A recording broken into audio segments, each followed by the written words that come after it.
Hello guys, welcome back to another video. आज हम लोग बात करेंगे नीट 2025 के कंप्लीट काउंसलिंग प्रोसेस के बारे में। आप लोगों ने नीट का एग्ज़ाम दे दिया होगा।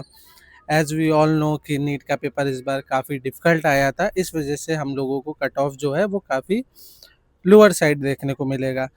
तो बच्चों के मन में बहुत सारे डाउट और क्वेश्चंस रहते हैं कि काउंसलिंग कैसे स्टार्ट होती है, what is the exactly counselling process.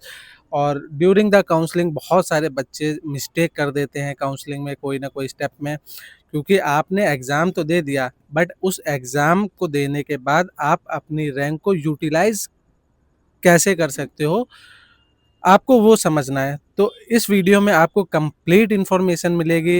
All India quota क्या है, स्टेट कोटा क्या है, ऑल इंडिया कोटे की काउंसलिंग कैसे होती है, स्टेट कोटे की काउंसलिंग कैसे होती है, ऑल इंडिया कोटे में कितने परसेंट सीटों का रिजर्वेशन रहता है और स्टेट कोटे में कितने परसेंट सीटों का रिजर्वेशन रहता है। एंड कैटेगरी वाइज भी हम लोग बात करेंगे कि कितनी सीटों का रिजर्वेशन रहता है ओबीसी एससी एसटी कैंडिडेट्स के लिए। और बात करेंगे डीम्ड यूनिवर्सिटी जो होती है सेल्फ फाइनेंस यूनिवर्सिटी, उनकी काउंसलिंग कैसे होती है, अगर आपको वो चाहिए तो वो कैसे आपको मिल सकती है, और कंप्लीट रजिस्ट्रेशन प्रोसेस के बारे में और ईच राउंड ऑफ काउंसलिंग के प्रोज एंड कॉन्स के बारे में। तो let's talking about all India quota, that is MCC. MCC क्या है? Medical counselling committee. आपकी एमबीबीएस और बीडीएस की 15% सीटें ऑल ओवर इंडिया में, अगर कोई गवर्नमेंट मेडिकल कॉलेज है तो उसकी 15% सीट एमबीबीएस और बीडीएस, उसकी काउंसलिंग ऑल इंडिया कोटे काउंसलिंग के थ्रू होती है। एंड अगर आपको एम्स की काउंसलिंग करानी है तो उसकी भी 100% काउंसलिंग आपकी ऑल इंडिया कोटे काउंसलिंग के थ्रू होती है। एएमयू, बीएचयू और जितनी भी सेंट्रल यूनिवर्सिटीज़ हैं, उनकी भी काउंसलिंग आपकी ऑल इंडिया कोटे के थ्रू होती है, दैट इज एमसीसी। एमसीसी और ऑल इंडिया कोटा एक ही है। अगर आपको डीयू कोटे में या आईपीयू में एडमिशन लेना है, डीयू मतलब जिन्होंने अपनी 10th और 12th दिल्ली यूनिवर्सिटी से की है, अगर उन बच्चों को एडमिशन लेना है तो उसके लिए भी आपको ऑल इंडिया कोटे में रजिस्ट्रेशन करना पड़ेगा। और हमारे आईपीयू जो कॉलेजेस हैं, वीएमएमसी और अटल बिहारी वाजपेयी, इनकी भी काउंसलिंग ऑल इंडिया कोटे के थ्रू होती है। और दो जिपमर हैं, पौंडीचेरी और कैरिकल, इनकी काउंसलिंग भी ऑल इंडिया कोटे काउंसलिंग के थ्रू होती है। ईएसआईसी कोटा, इसकी भी काउंसलिंग ऑल इंडिया कोटे के थ्रू कंडक्ट कराई जाती है। AFMC, arm force medical colleges, इसका जो रजिस्ट्रेशन प्रोसेस होता है वो एमसीसी कंडक्ट कराता है और बाकी का फर्दर प्रोसेस आपको स्टेट से कराना पड़ता है। And CW child widow quota, इसकी भी काउंसलिंग ऑल इंडिया कोटे के थ्रू होती है।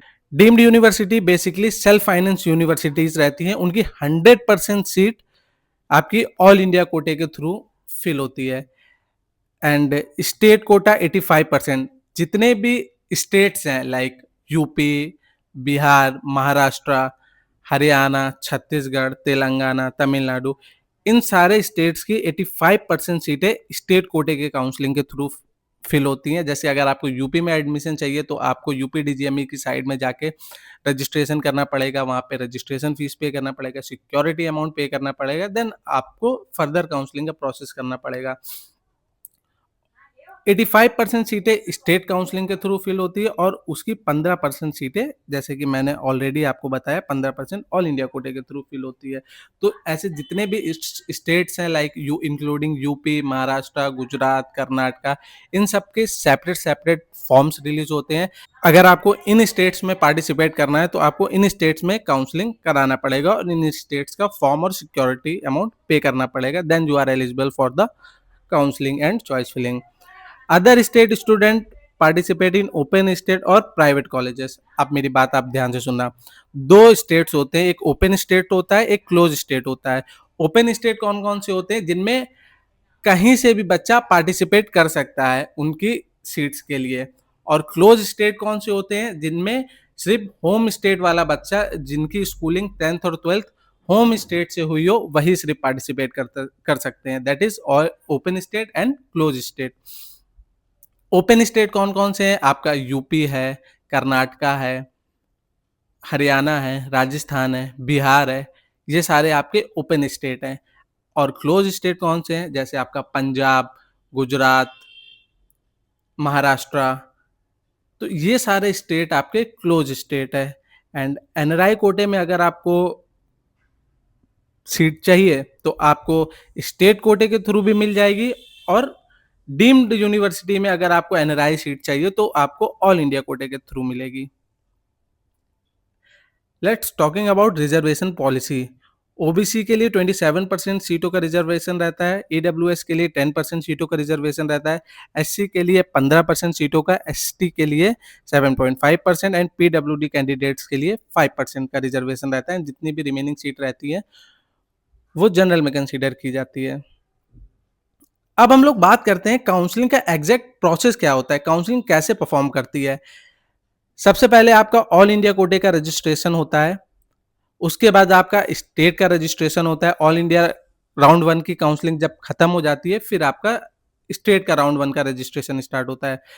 फिर स्टेट का राउंड 1 का रजिस्ट्रेशन कंप्लीट होता है, फिर आप ऑल इंडिया कोटे के राउंड 2 में रजिस्ट्रेशन करते हो, फिर ऑल इंडिया कोटे के राउंड 2 का रजिस्ट्रेशन खत्म होता है, then will further move to state round 2। फिर हम लोग स्टेट के राउंड 2 में रजिस्ट्रेशन करते हैं, ऐसे ही राउंड 3 में और स्टेट के राउंड 3 में। इफ अगर कोई सीट वैकेंट रहती है तो फिर स्ट्रे वैकेंसी राउंड कंडक्ट किया जाता है, ये वैकेंट सीटों के लिए होता है। और स्टेट में अगर कोई सीट वैकेंट रह जाती है तो भी फिर स्टे वैकेंसी राउंड कंडक्ट होता है। अब हम लोग बात करते हैं what is MCC counselling process.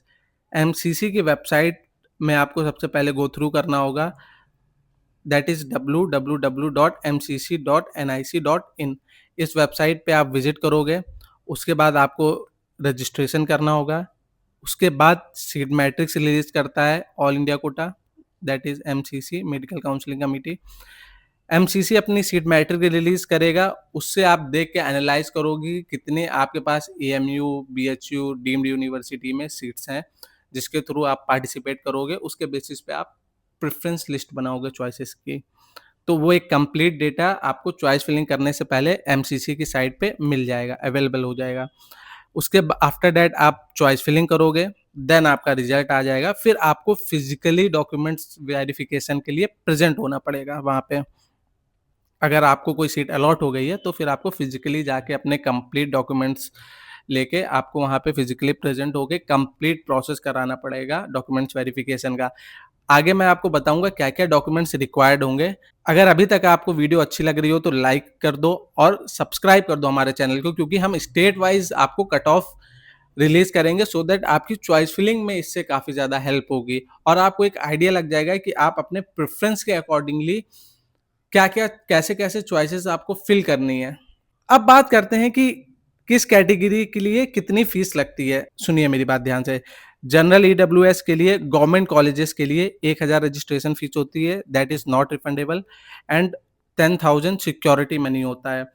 Security money जब आप पे करोगे तभी आप चॉइस फिलिंग के लिए एलिजिबल हो पाओगे। तो आप ये मान के चलो कि सिक्योरिटी अमाउंट पे करना दैट इज मैंडेटरी, कि ये तो आप पे करना ही करना है अगर आपको काउंसलिंग में पार्टिसिपेट करना है। तो अब ये सिक्योरिटी अमाउंट रिफंडेबल रहता है, बट ये कुछ केसेस में रहता है। अगर आपको सीट कोई नहीं अलॉट हुई है तो फिर ये रिफंड हो जाएगा। अदरवाइज आपको फर्स्ट राउंड के बाद, क्योंकि फर्स्ट राउंड में फ्री एग्जिट रहता है, उसके बाद कोई सीट अलॉट होती है और आप नहीं लेते हो तो आपका सिक्योरिटी अमाउंट फॉरफिट हो जाएगा। सिर्फ एक ही कंडीशन है कि अगर आपको सीट नहीं मिली है तो ही आपका सिक्योरिटी अमाउंट रिफंड होगा। OBC, SC, ST and PWD candidates के लिए गवर्नमेंट कॉलेजेस की 500 रजिस्ट्रेशन फीस रहती है which is not refundable and 5000 security amount pay करना पड़ता है। अब डीम्ड यूनिवर्सिटी में फॉर ऑल कैटेगरीज आपको 5000 रजिस्ट्रेशन फीस देनी पड़ती है and 2 lakh security amount pay करना पड़ता है। वेदर आप एससी से हो, एसटी से हो या ओबीसी से हो, आपको 2 लाख पे करना है, तभी आप डीम्ड यूनिवर्सिटी के लिए चॉइस फिलिंग कर पाओगे। अब बात आती है what next after result of round 1। Round 1 का आपका रिजल्ट आ गया, उसके बाद क्या क्या ऑप्शंस आपके पास अवेलेबल हैं। आपको सीट अलॉट हो गई, उसके बाद आपके पास फ्री एग्जिट का ऑप्शन अवेलेबल है, अपग्रेडेशन का ऑप्शन अवेलेबल है, अलॉटमेंट अगर आपको हो गई और आपको वो सीट सेटिस्फाई हो आप उस सीट से, जैसे आपको एम्स भोपाल अलॉट हो गया और आप एम्स भोपाल से सेटिस्फाई हो, तो फिर आप अपनी काउंसलिंग एंड भी कर सकते हो। एक एक करके मैं आपको सारी चीज़ें एक्सप्लेन करता हूँ। जैसे फ्री एग्जिट, आपको एम्स भोपाल अलॉट हो गया और आप उस सीट से सेटिस्फाई नहीं हो, तो फिर आप फ्री एग्जिट ले सकते हो। इसमें आपका सिक्योरिटी अमाउंट फॉरफिट नहीं होगा। फर्स्ट राउंड में आप चाहे ऑल इंडिया कोटे की काउंसलिंग कराओ, चाहे स्टेट की काउंसलिंग कराओ, फर्स्ट राउंड काउंसलिंग में आप फ्री एग्जिट ले सकते हो। तो आपके पास फ्री एग्जिट का ऑप्शन यहाँ पे अवेलेबल है, आपने फ्री एग्जिट ले लिया और आप डायरेक्टली राउंड 2 में चले जाओगे और राउंड 2 में आपको अगेन चॉइस फिलिंग करनी होगी फ्रेश। एक आपके पास ऑप्शन अवेलेबल है अपग्रेडेशन वाला। आपने फिजिकली डॉक्यूमेंट्स वेरिफिकेशन जाके कराया, आपको एम्स भोपाल अलॉट हुआ। उसके बाद आप चाहते हो कि मेरे को और अच्छा बेटर कॉलेज मिल सकता है, तो फिर आप जाओगे फिजिकल डॉक्यूमेंट्स वेरिफिकेशन कराने में, आप कॉलेज से बोलोगे कि मेरे को अपग्रेडेशन के लिए जाना है। तो फिर आप राउंड 2 में डायरेक्टली चॉइस फिलिंग कर सकते हो। दैट मीन्स जो आपको एम्स भोपाल अलॉट हुआ था, वो सीट आपके पास रहेगी और राउंड 2 में आप फिर से चॉइस फिल कर सकते हो। एंड एक ऑप्शन आपके पास ये है कि आपको सीट अलॉट हो गई, आपको एम्स भोपाल मिल गया, आप एम्स भोपाल से सेटिस्फाई हो, तो आपको कुछ नहीं करना है, आपको डायरेक्ट फिजिकल डॉक्यूमेंट्स वेरिफिकेशन करा के डायरेक्ट क्लासेस ज्वाइन कर सकते हो आप।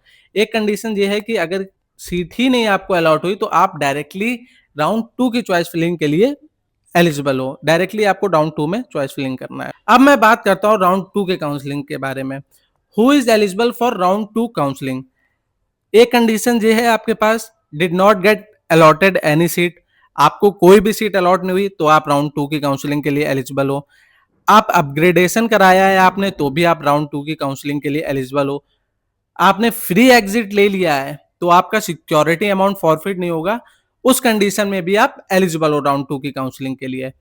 और फ्रेश स्टूडेंट, मतलब जिन बच्चों ने राउंड 1 में रजिस्ट्रेशन नहीं करा पाए थे ड्यू टू सम रीजन, वो भी बच्चे राउंड 2 में फ्रेश रजिस्ट्रेशन करा सकते हैं। अब बात करते हैं, राउंड 2 में आपको अलॉटमेंट हो गया, उसके बाद आपके पास क्या क्या ऑप्शंस अवेलेबल हैं, ये आप ध्यान से समझिएगा क्योंकि ये थोड़ा सा कॉम्प्लिकेटेड है, राउंड 2 का और राउंड 3 का। इसमें आपका सिक्योरिटी अमाउंट जाने की पॉसिबिलिटीज है, अगर और आप काउंसलिंग से डिबार्ड भी हो सकते हो और फर्दर आप काउंसलिंग में पार्टिसिपेट भी नहीं कर सकते हो इवन। तो आप इस चीजों को ध्यान से सुनिएगा राउंड 2 में क्या है। राउंड 2 में किसी बच्चे को सीट अलॉट हो गई, ठीक है, फ्रेश अलॉटमेंट हुआ, उसके बाद आप उसके पास ऑप्शन है, या तो वो एडमिशन लेके अपना कंप्लीट प्रोसेस खत्म करा ले। उसने एम्स भोपाल उसको अलॉट हुआ अगेन और उसने एडमिशन लेके एम्स भोपाल से वो सेटिस्फाई है। जैसे किसी नए बच्चे ने राउंड 2 में फ्रेश रजिस्ट्रेशन किया और उसने एम्स भोपाल अपनी फर्स्ट प्रेफरेंस डाली और वो एम्स भोपाल से सेटिस्फाई है, या फिर मैं लेता हूँ एम्स ऋषिकेश से सेटिस्फाई है, या फिर उसके ऊपर का कॉलेजेस जो सारे बच्चों का ड्रीम कॉलेजेस है, एम्स दिल्ली। ओके, सो एम्स दिल्ली उसने टारगेट किया और एम्स दिल्ली से वो सेटिस्फाई है, तो वो डायरेक्टली अपना फिजिकल डॉक्यूमेंट्स वेरिफिकेशन करा के अपना काउंसलिंग प्रोसेस एंड कर सकता है और डायरेक्टली उसके बाद उसको क्लासेस ज्वाइन करने जाना होगा बस। कुछ कंडीशन बच्चों के पास ये होगी कि जो बच्चे अपग्रेड करके आए हैं, उनको अपग्रेडेड सीट अलॉट हो गई है। मतलब कि एम्स भोपाल जिस बच्चे को अलॉट हुआ था राउंड 1 में और उसने फिजिकल डॉक्यूमेंट्स वेरिफिकेशन करा लिया था, अब उसको एम्स ऋषिकेश अलॉट हो गया है। मतलब कि उसने चॉइस फिलिंग में एम्स भोपाल से ऊपर ऋषिकेश रखा है राउंड 2 की चॉइस फिलिंग में, और उसको अब एम्स ऋषिकेश अलॉट हो गया है। तो अब अगेन उसको डॉक्यूमेंट्स वेरिफिकेशन कराने जाना पड़ेगा और नए कॉलेजेस में राउंड 3 तक आप अपग्रेड कर सकते हो। एम्स ऋषिकेश में आपने फिजिकल डॉक्यूमेंट्स वेरिफिकेशन करा लिया, उसके बाद आपके पास एक ऑप्शन और है, आप राउंड 3 में फिर से अपनी अपग्रेडेशन के लिए आप जा सकते हो। अगर आपको बेटर सीट चाहिए, आपको एम्स ऋषिकेश अलॉट हुआ और अगर आपको एम्स दिल्ली चाहिए, तो फिर अगेन आप राउंड 2 में जब फिजिकल डॉक्यूमेंट्स वेरिफिकेशन होगा तब आप बताओगे कि मेरे को अपग्रेडेशन के लिए जाना है राउंड 3 में।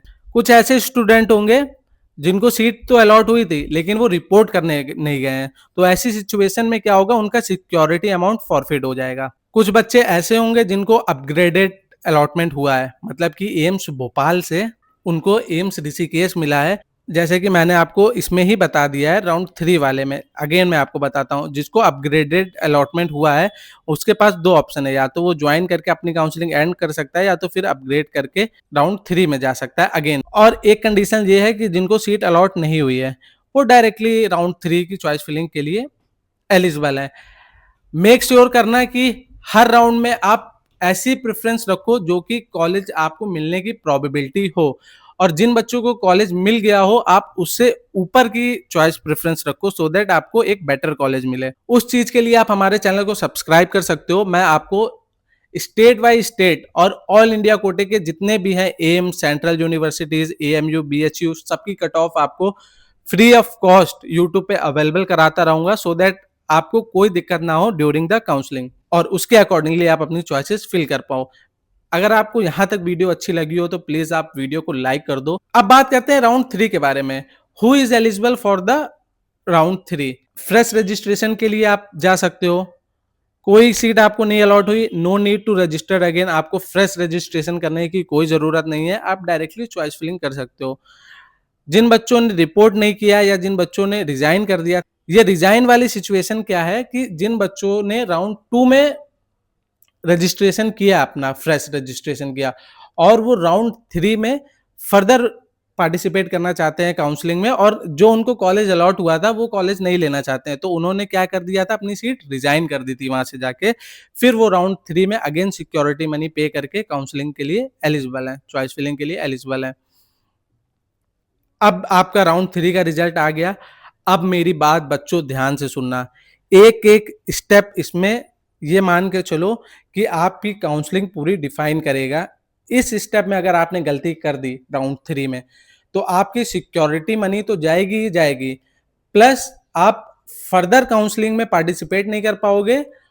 और इसके साथ साथ अगर इस राउंड के बाद स्टे वैकेंसी राउंड में आपको कोई सीट अलॉट हो जाती है, वो मैं आगे बताऊंगा, तो उस कंडीशन में आप 1 साल की काउंसलिंग से डिबार्ड कर दिए जाओगे। 2026 में आप पार्टिसिपेट नहीं कर पाओगे काउंसलिंग में। तो मेक श्योर करना है ये सारी चीजें आप ध्यान से समझो। अब आपका राउंड 3 का रिजल्ट आ गया, उसके बाद आपके पास क्या क्या ऑप्शंस अवेलेबल होंगे उस पर अब हम लोग बात करेंगे।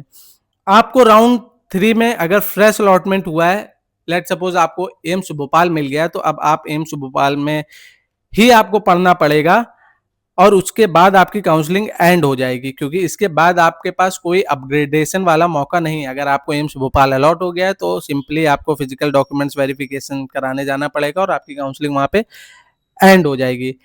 अपग्रेडेड अलॉटमेंट, जिन बच्चों को भी अपग्रेडेड अलॉटमेंट हुआ है, एम्स भोपाल से एम्स ऋषिकेश के लिए अपग्रेड किया था राउंड 1 से राउंड 2 में, और एम्स ऋषिकेश से एम्स दिल्ली में अपग्रेड किया है सीट। अगर उस कंडीशन में आप नॉट रिपोर्टेड रहते हो, मतलब कि ये दोनों कंडीशन में जो अपग्रेडेड अलॉटमेंट हुआ है, अगर आपको एम्स दिल्ली अलॉट हो गया, एम्स भोपाल से एम्स ऋषिकेश से एम्स दिल्ली, और अनफॉर्चुनेटली आप रिपोर्ट नहीं कर पाते हो, तो ऐसी सिचुएशन में क्या है, आप काउंसलिंग से बाहर कर दिए जाओगे बेटा जी।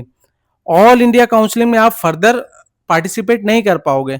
तो मेक श्योर करना है कि अगर आपको कोई कॉलेज अलॉट हो गया अपग्रेडेड वाला भी, तो राउंड 3 में आपको ज्वाइन करना ही करना है वो, और जिनको फ्रेश अलॉटमेंट हुआ है उनको भी ज्वाइन करना है, अदरवाइज वो फर्दर राउंड की काउंसलिंग में पार्टिसिपेट नहीं कर पाएंगे। उनके पास सिर्फ एक ऑप्शन रहेगा स्टेट राउंड 3 की। आपको याद है यहाँ पे ऑल इंडिया राउंड 3 के बाद स्टेट राउंड 3 का ऑप्शन आपके पास अवेलेबल रहेगा। तो अगर आपके पास ऑल इंडिया कोटे के थ्रू कोई सीट अलॉट हो गई और आप नहीं जाते हो रिपोर्ट करने और आपको वो कॉलेज नहीं चाहिए, तो फिर आप स्टेट में बेटा जी ट्राई कर सकते हो सकता है आपको स्टेट में कोई बेटर कॉलेज मिल जाए। कुछ ऐसे स्टूडेंट रहेंगे जिन्होंने सीट अपग्रेड तो की थी लेकिन उनकी सीट अपग्रेड नहीं हुई।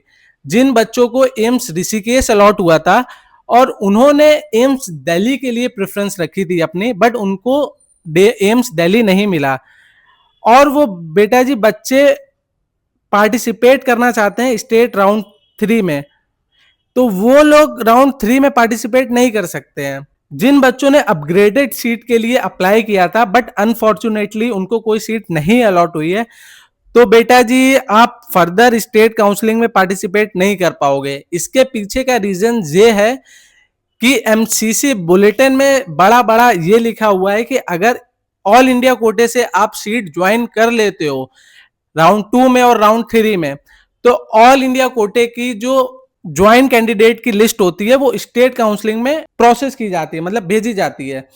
तो भेजने के बाद क्या होता है कि जितने भी बच्चे ऑल इंडिया काउंसलिंग में सीट ले लिए हैं वो स्टेट में पार्टिसिपेट नहीं कर पाएंगे। और ऐसे ही स्टेट में होता है कि जिन बच्चों ने स्टेट में सीट ले ली है तो स्टेट अपनी ऑलरेडी इनरोल्ड है उनकी एक प्रेफरेंस लिस्ट बनाते हैं और फिर एमसीसी को भेजते हैं, सो दैट ये लोग उसके बेसिस पे प्रेडिक्ट कर सकते हैं कि किस बच्चे को काउंसलिंग में आगे फर्दर पार्टिसिपेट करना है कि नहीं करना है। तो ये वाला स्टेप आप मेक श्योर करो कि यहाँ पे आपको गलती ना हो। अगेन आप मेरी वीडियो को रिपीट करके सुन सकते हो अगर कोई कंफ्यूजन हो। यहाँ पे लिखा भी है मैंने, वंस ज्वाइन कैंडिडेट रिजाइन और upgraded neither can participate in state round 3। अगर आपने एक बार सीट में पार्टिसिपेट कर लिया, मतलब सीट को आपने ज्वाइन कर लिया, तो यू कैन नॉट रिजाइन और अपग्रेड। आप रिजाइन भी नहीं कर सकते उस सीट को और अपग्रेड भी नहीं कर सकते और स्टेट राउंड 3 में पार्टिसिपेट भी नहीं कर सकते हो बच्चों। एक कंडीशन ये है कि आपको कोई सीट अलॉट नहीं हुई तो ऑटोमेटिकली आप स्टे वैकेंसी राउंड के लिए एलिजिबल हो डायरेक्टली। अगेन आपको चॉइसेस फिल करनी होंगी राउंड 4 में, स्टे वैकेंसी राउंड। अब बात करते हैं स्टे वैकेंसी राउंड की।